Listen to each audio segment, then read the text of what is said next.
Ang iban sa kalaman Tasya.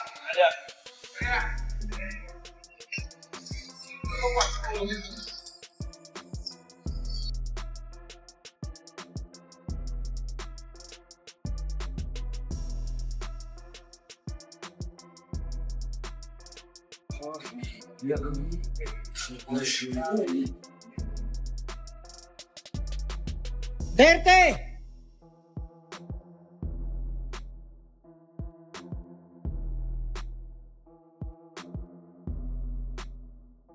Terence Crawford has joined Manny Pacquiao's training camp, offering both tactical insight and physical support as Pacquiao prepares for his upcoming bout with Floyd Mayweather. Pride of the Philippines, hailing from Sarangani, has defeated 8 current Hall of Famers inducted into the International Boxing Hall of Fame. He is the 8th Division World Champion. Please welcome back to the sport of boxing, the legend Manny Pacquiao.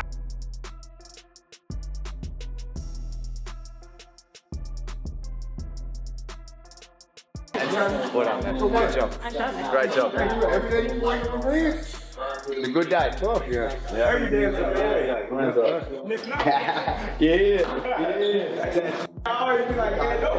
The two fighters, who were once intense rivals and the subject of a long-awaited matchup fans had talked about for years, are now working together in the same training camp. They back one another, exchanging experience and techniques, while learning side by side and motivating each other to elevate their abilities. Sure that in your daily routine, training routine like that, make sure that all the techniques, strategy, combination, like, you know, it's accurate to your opponent's style. Terence Crawford speaks highly of Manny Pacquiao, describing him as a once-in-a-generation icon whose talent, hard work, and accomplishments have motivated fighters across the globe. Hard work ain't never killed nobody.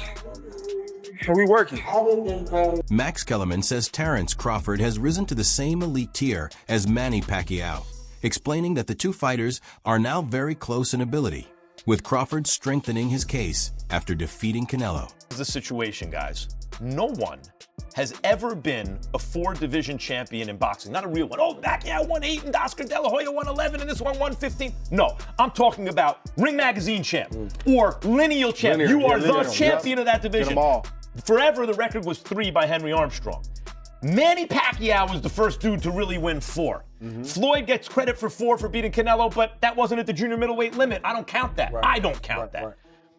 Terence Crawford just joined Manny Pacquiao as the only legit 4-division champion in the history of boxing. Legit. And he did it by jumping middle. He came lightweight, junior welter, then he won a belt at junior middle, not the whole championship, and then skipped middle to fight Canelo Alvarez for the undisputed, for the Ring Magazine super middleweight championship of the world, and left no doubts, including with Canelo, who was all class after the fight but knew what had just happened. Manny Pacquiao has been undergoing rigorous preparation for his upcoming fight with Floyd Mayweather, concentrating on building strength, improving speed, and boosting endurance to perform at his best in the ring.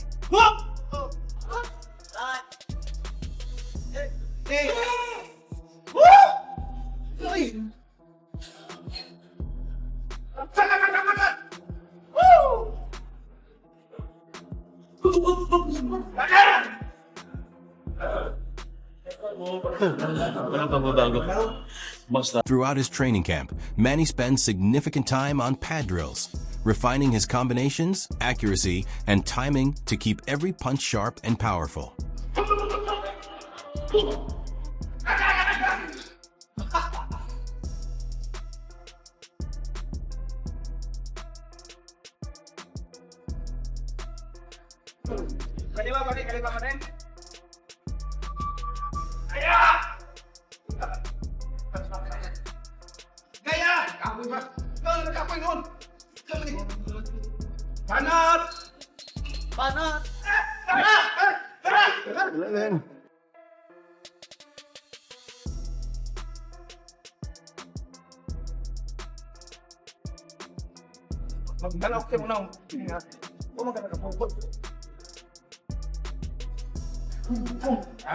Sigal.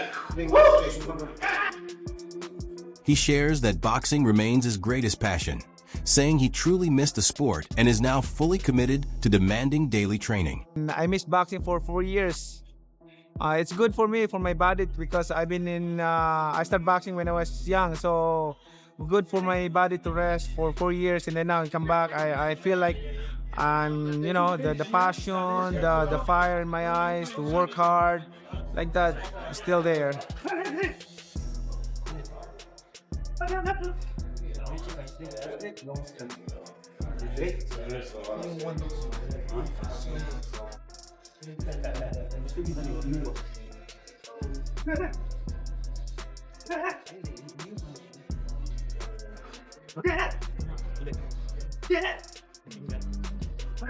This time, Manny believes he is completely ready, feeling confident that his experience and progress will make this fight unlike their first meeting and highlight how much he has evolved. A lot on that fight.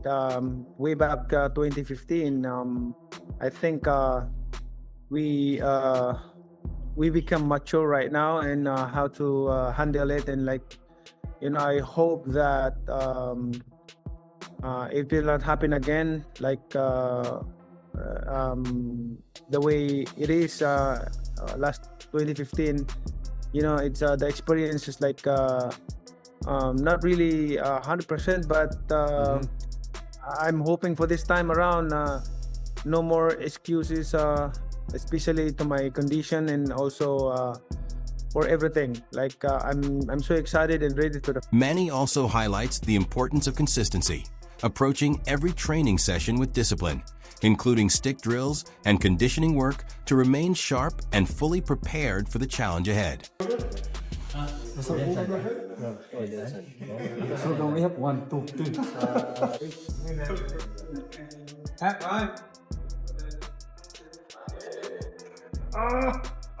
Sakit niya pag basok. Utot mo ba mo?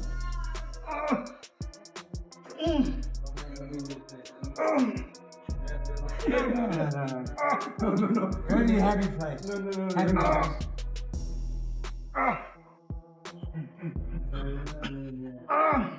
Kuha pag yun sa nila. Mahugot sa buhay mo. Time!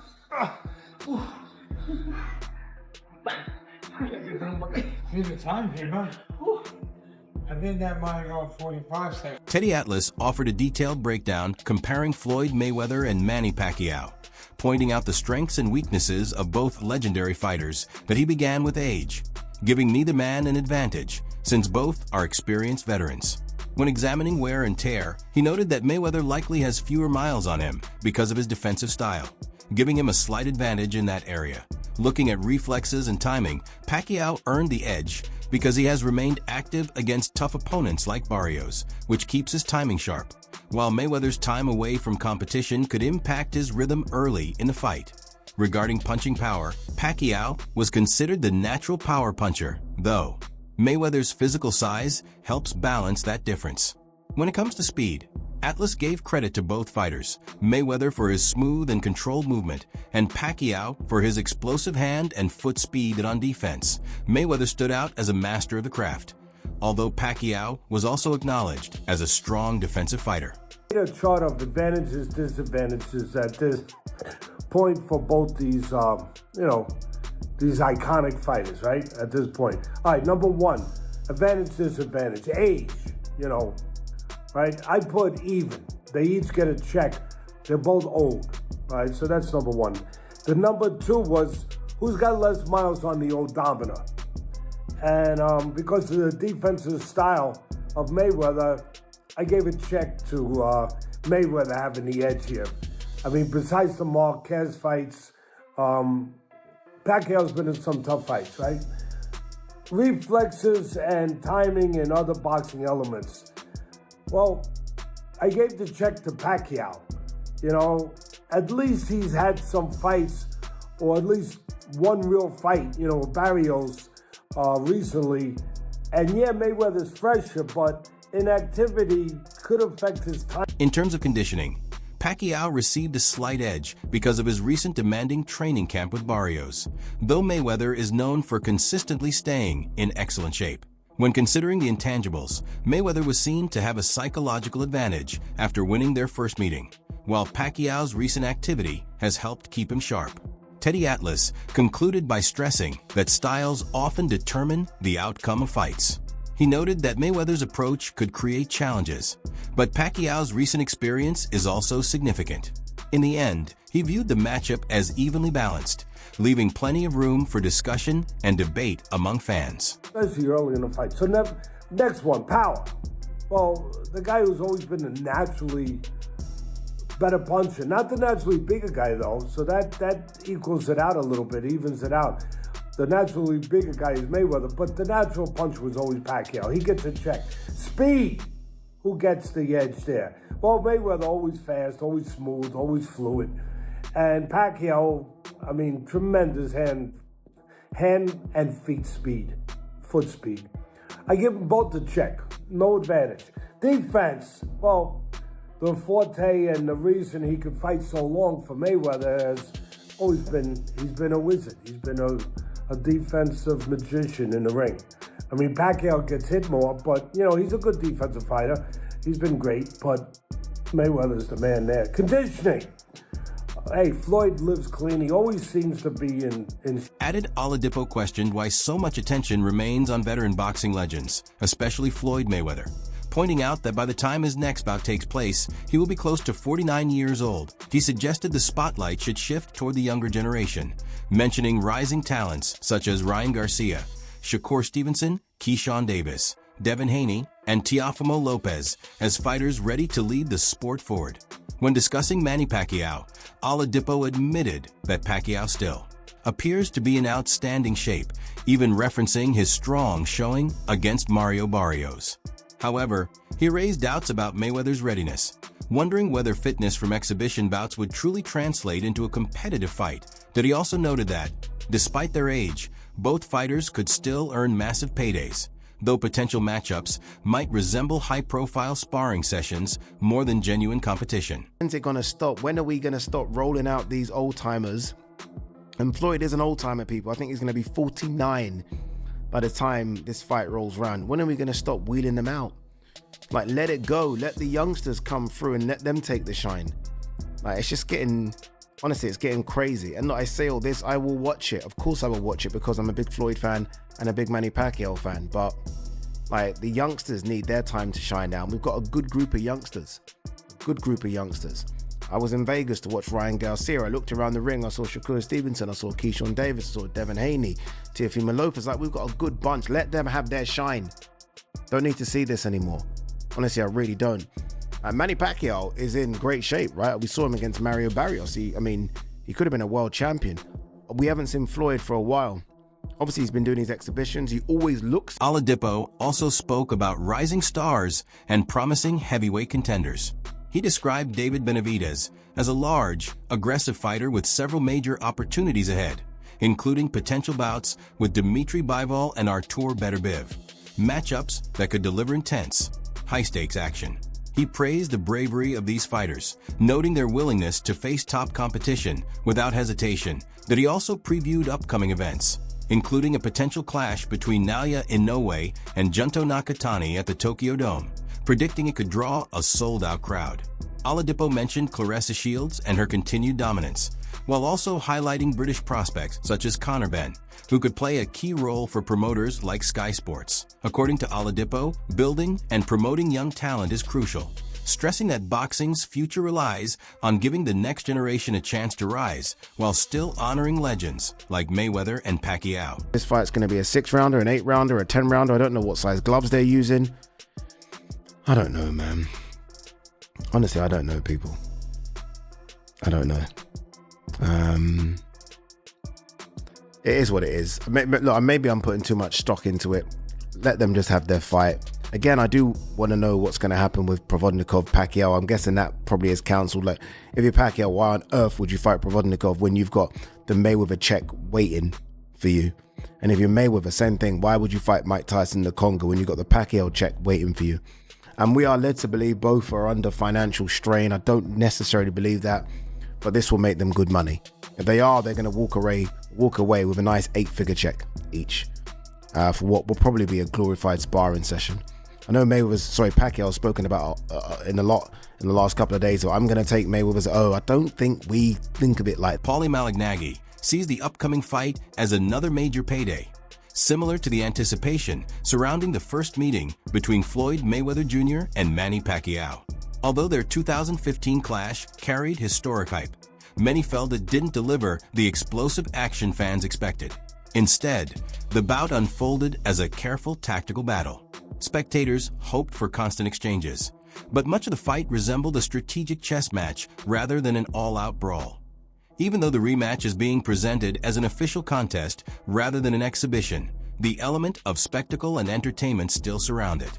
Pacquiao, despite his age, continues to show remarkable conditioning and maintains the quickness and sharp skills that made him a global star. It was also a little bit too late, and they didn't really fight with that passion and fire. It was more like, I'll dance, you dance, and if nobody gets hurt, we both win, you know? And that's not really what fans want to see. Having said that, the first time around was for the championship of the world. Floyd was champion. Pacquiao was challenging him. I think Floyd had the WBC title at the time, so on and so forth. And you know what I say about, and at the time, it was still a fight that was viable within the whole world landscape of the welterweight division. This time around, it's not really a viable fight within the landscape of the welterweight division, but it's like I always complain about Canelo. As long as you don't take the belts with you and hold them hostage, and the sanctioning bodies allow you to hold them hostage, I don't mind guys doing this kind of thing. Let's face it. Is it the only time we've seen this? We've seen this time and again. I mean, Leonard did the third fight with Duran and Hearns in 1980. His natural punching strength remains dangerous, especially when combined with his long experience and disciplined approach at the same time. Floyd Mayweather Jr., famous for his defensive brilliance and ring intelligence, still moves with smooth precision, using timing and patience, qualities that have defined his career and kept him competitive over the years. Malignaggi suggests that while many fans will tune in out of nostalgia and curiosity, the fight could feel more like controlled showmanship than a fierce, all-out battle. Both fighters still possess impressive skill and conditioning, but the matchup carries just as much appeal for its entertainment value as it does for pure competition, blending strategy, legacy, and spectacle. A rematch for Hearns in the third fight with Duran, I think those sold pretty well, pretty good as well. People got into it with a kind of duds. Yeah, I mean, the third Duran and Larin fight at the Mirage, people kind of are probably more forgetful about it, but regardless, the nostalgia aspect of it, like the champ said, is going to attract people. It's going to make people curious. There's also the aspect of it where the new fan base is always curious about the old-time fighters, which is why Tyson always gets views even today, because people are always curious about the Mike Tyson mystique, the Mike Tyson effect. So people that weren't able to be alive and wake up the morning of a Mike Tyson fight to know what that feels like, want to feel that today. I promise you, it's nothing like it was in 1989 with Tyson, no matter what you guys want to feel. But regardless, I think people get curious about that. And I think this is going to be sort of the same. Max Kellerman recently shared his thoughts on the highly anticipated rematch between Floyd Mayweather Jr. and Manny Pacquiao, offering a perspective that balances respect for both fighters with curiosity about the event itself. Although Kellerman usually avoids discussing athletes' finances, he admitted that a fight of this scale, involving two historic figures in boxing, would generate an enormous payday. That he said that if Mayweather decides to return to the ring, he hopes the performance is memorable and that the financial reward reflects the legacy he built, allowing him to walk away from the sport comfortably. Kellerman also spoke about the intriguing nature of this matchup. Mayweather and Pacquiao are two legendary fighters with very different styles, a contrast that has fascinated boxing fans for years. While age and time away from regular competition might affect certain aspects of their performance, their discipline, skill, and experience are still remarkable. In the end, Kellerman pointed out that the excitement goes beyond the financial side. Fans are eager to witness these two icons share the ring once more, combining legacy, strategy, and the excitement of a high-stakes contest that could once again draw worldwide attention. Max, are you skeptical about it, Shady? That's one thing I don't do. I don't talk about no other athlete's money. I don't do that. By the way, my hope is that Floyd isn't going broke. Right. So if he is, that he makes all the money in the world for a Pacquiao fight and rides off into the sunset a rich man. I wish him the best. I want to fight somebody. I don't care about the money and all that. Who you want him to fight? That's not good with I don't Pacquiao. wanna fight. Pacquiao just drew with Barrios. Yeah, and you see what he look like? Yeah, because they're not on that level I don't anymore. wanna- I What do don't you wanna think's gonna happen here, though? What do you think's gonna happen in Mayweather-Pacquiao? Are you interested in it? Yep. Is it a good fight? Yeah. I'll be Yeah, me watching. too. Yeah, I'll watch it. No, the first one was awful, but now they're Yeah. 50 years old. Let's see it. But why though? But you didn't like the first time they No, fought. I didn't. I'm not watching the second. You didn't like that match? No, the first Oh fight. yeah, I forgot. Of course you did, when they 'cause wasn't Floyd made it look grandpas. easy. I know you No, didn't no, like by the grandpas. way, that fight went more or less how I thought it would go. I always thought it. That's all for today's video. Stay tuned and see you next time.